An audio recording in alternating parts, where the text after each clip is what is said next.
ఆ లాడ్జ్కి వెళ్ళాక తెలిసింది ఏంటంటే పోలీసులు అందరూ మైసూర్లో వెతుకుతారని వాళ్ళని చిన్న ఇంజనీరింగ్ కాలేజ్లో దాచిపెట్టారు. మనం వదులుతామా?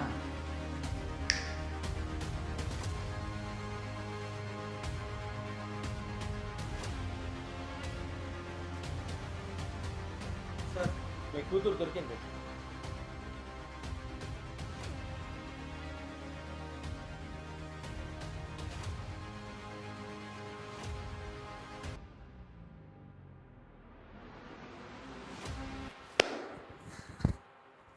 So the case is solved. Agent Nagarjuna signing off.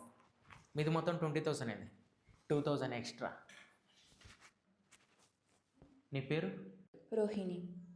మోసపోయాను అనుకో, తప్పించుకున్నాను అనుకో.